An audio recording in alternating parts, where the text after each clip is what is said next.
My ex-wife and I first crossed paths during our college days.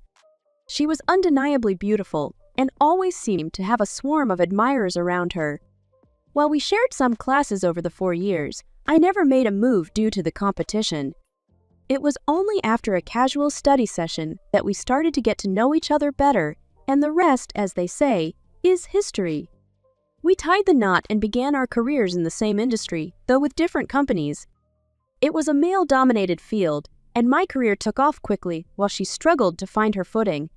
She switched jobs within the first year of our marriage and continued to face challenges. Reasoned by our 3rd year together, she became pregnant with our first son, but she bravely soldiered on with her work throughout the pregnancy. However, life took an unexpected turn when, during a routine physical, her doctor discovered precancerous cells in her cervix. The doctor advised us to have more children quickly if we wished to expand our family, as the condition would progress and eventually require a hysterectomy. So, as soon as she felt up to it, she became pregnant again, giving birth to another son within a year of the first. After further medical tests, different doctors recommended that she undergo the procedure without delay. With 2 infants to care for, she had the surgery. It was a heart-wrenching decision, as we had initially planned on having a large family. She channeled her energy into being a devoted mother, excelling in the role.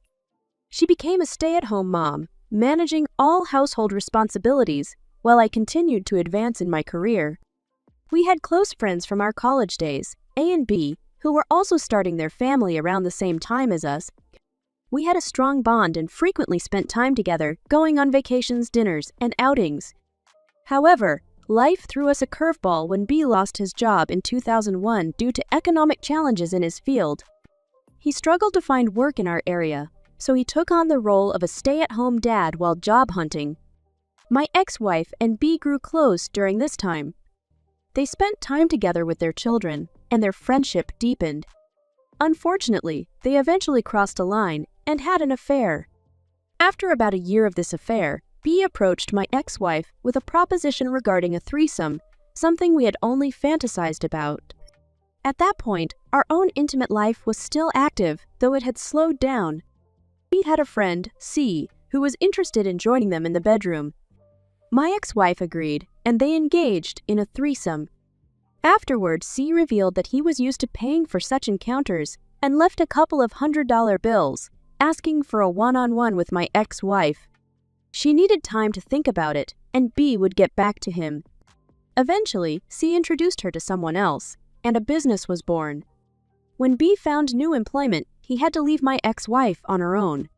She kept her double life a secret, using a separate phone and renting a storage unit for her work-related items. She used the earnings to purchase outfits her clients requested and even bought a discreet car to avoid suspicion. She worked exclusively during school hours, ensuring that it didn't affect our family life.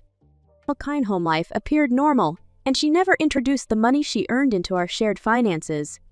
She claimed to have tightened our budget to afford the kids' summer day camps.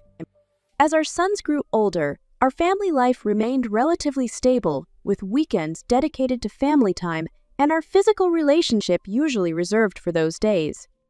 I was focused on my career and often worked long hours.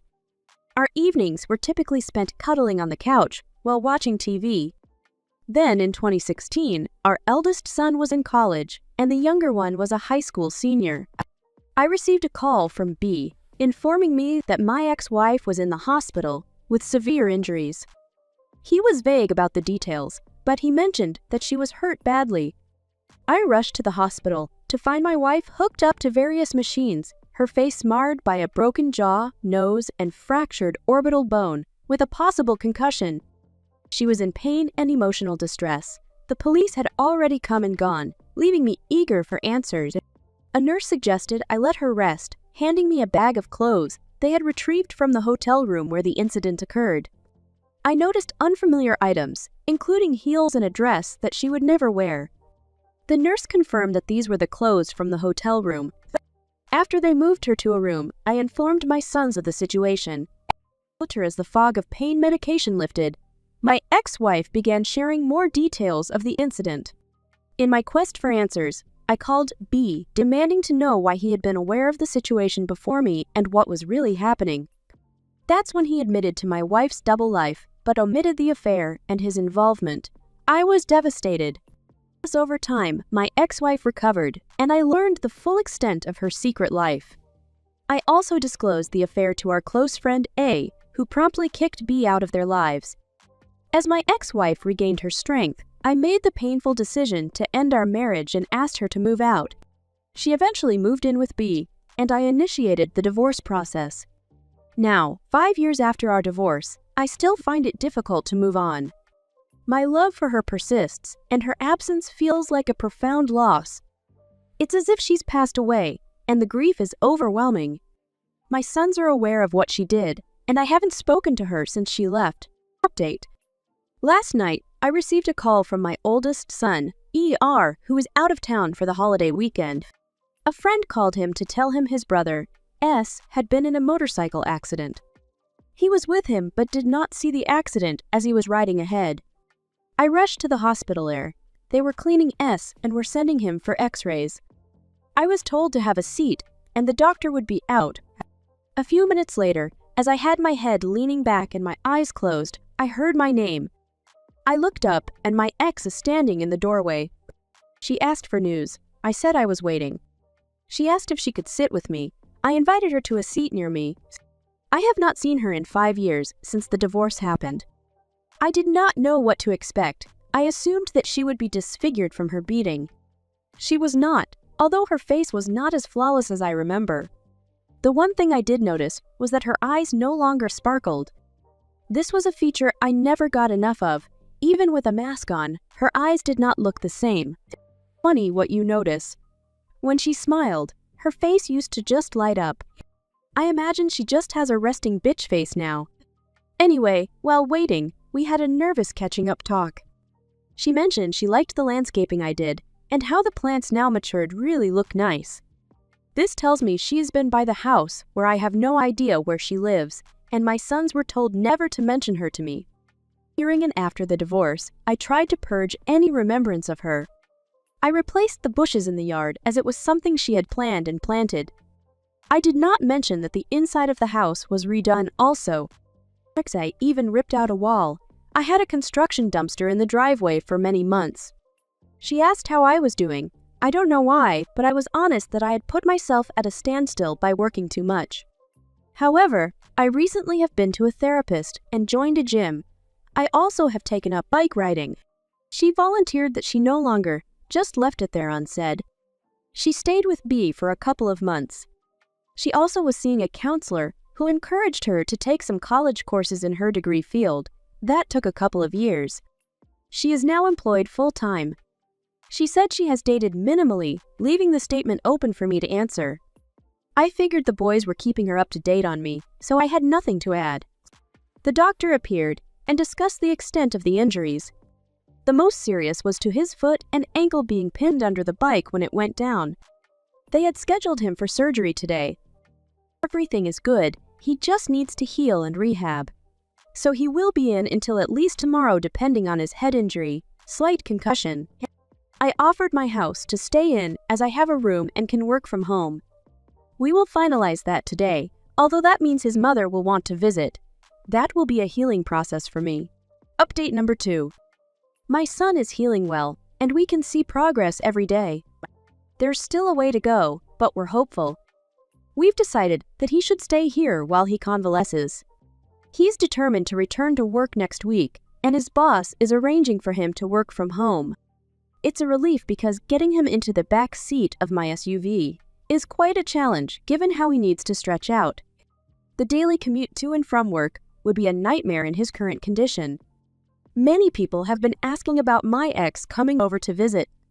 Whenever she does, I make myself scarce. I head to the gym or go for a bike ride. My oldest son has attempted to arrange a sit-down dinner for the 4 of us, but I've always shut that idea down. Surprisingly, my ex has been very gracious about it all. She never pushes for anything. Instead, she comes over to spend time with our son, cooks dinner for them, and even brings groceries when she decides to cook. Occasionally, his friends come over, and things can get a bit rowdy, but it seems to distract him from his current situation, and that's a relief. Although it might sound like we never talk, that's not entirely true. Our conversations rarely stray from the topic of our sons or their lives. Update number 3. This will be my last update. My son's recovery is progressing nicely, according to the doctor. He still has a long road ahead with physical therapy, but he's managing to hobble around. He's still staying at my house and working from home. Just to give him some space, I've returned to the office. Now my ex has started doing something that many of you have mentioned before. She's been doing little things around the house. My son isn't the tidiest person, so she's been cleaning up after him and doing his dishes. Occasionally, she prepares a meal for him and always leaves a plate for me. I've told my son that he can have it for lunch the next day. The other night, she asked me if I'd be interested in going out to dinner, especially since my son had some friends coming over. He declined. Later, she brought up the idea of us having a meal together to clear the air. Once again, I said no. Finally, I mustered the words to express my feelings. We ended our relationship long ago because of your actions. It took me a long time to get over what was lost, and I do not intend to revisit a relationship with you. She simply replied with an okay and said she understood where we stood. I did mention that I didn't mind her coming over to visit our son until he's back on his feet. I thanked her for cleaning up, although I assured her it wasn't necessary. I want to thank all of you for your encouragement and kind words, but I'll get through this. My heart has hardened and I'm determined to move forward.